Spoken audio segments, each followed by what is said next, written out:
Alors, vous êtes un proche de Jo Labazé. On peut dire qu'il a dans son entourage immédiat des gens de toutes les générations. Vous êtes probablement l'un des plus jeunes à être aussi proche de lui. Euh, qui est Jo Labazé?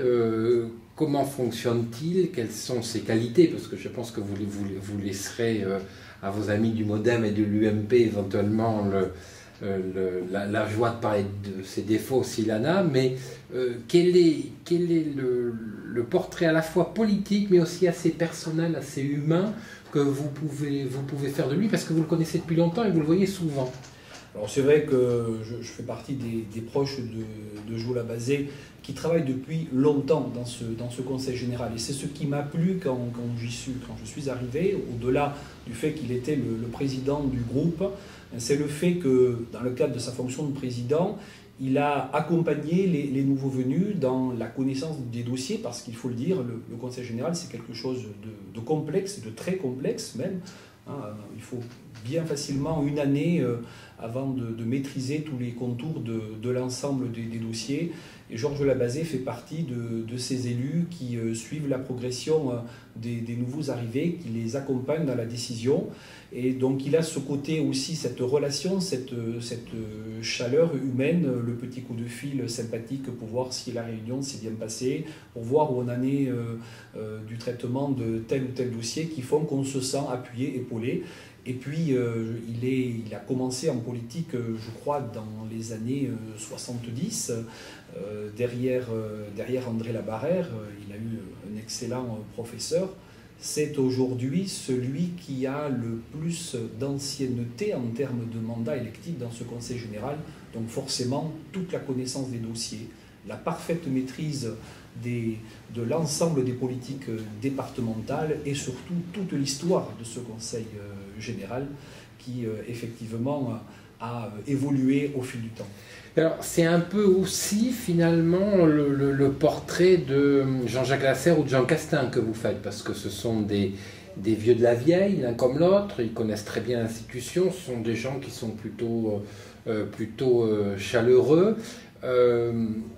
Mais si c'est Jo Labazé qui est président au mois de mars, alors sans essayer d'aller dans la doctrine, parce que la doctrine ennuie souvent les lecteurs et les auditeurs, mais peut-être au niveau un peu des idées liées au rêve, qu'est-ce qui va changer concrètement dans la vie de ce département si au mois de mars vous avez la majorité? Alors, je ne voudrais pas déflorer les grands axes du projet départemental que nous aurons l'occasion de présenter le 30 novembre prochain dans les principaux axes, mais il est clair que le volet lié à la politique de la solidarité départementale sera au cœur de nos préoccupations, avec des propositions relativement innovantes. La question aussi de l'éducation avec les collèges sera aussi un sujet extrêmement important, parce que nous pensons qu'il y a là des marges de progrès relativement importantes, adaptées aux évolutions aussi des besoins qui sont exprimés par les familles, par les collégiens, par les principaux du collège.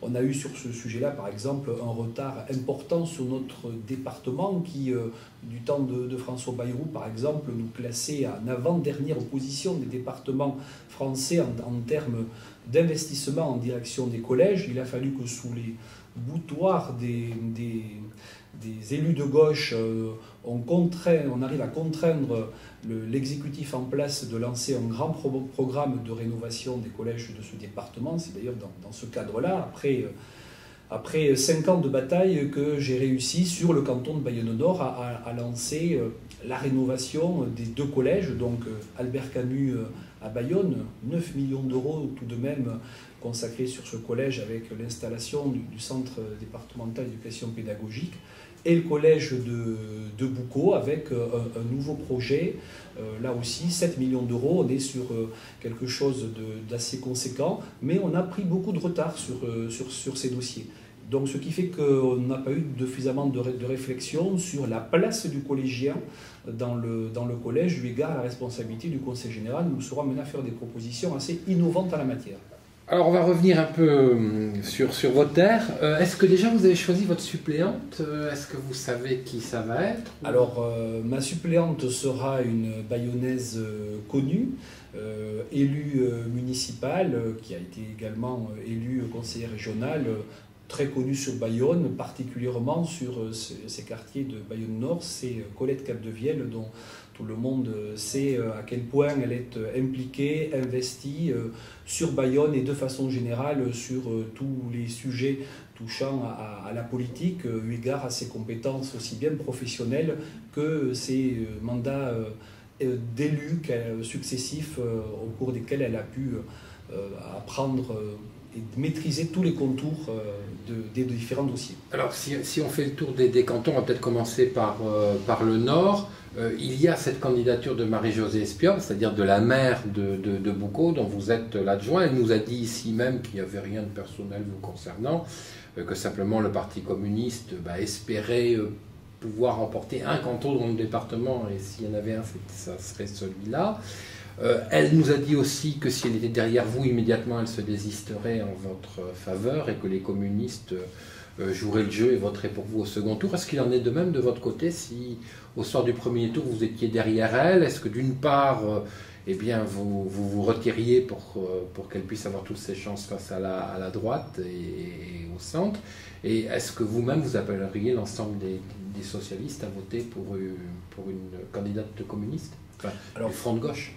Tout d'abord, première réponse à votre question, ce n'est pas la première fois que les communistes présentent un candidat sur ce canton. C'est tout à fait légitime et historiquement, depuis la création de ce canton, il y a eu à gauche, de façon systématique et continue, un candidat issu des rangs du Parti communiste et un candidat issu des rangs du Parti socialiste. Donc rien de nouveau de ce côté-là.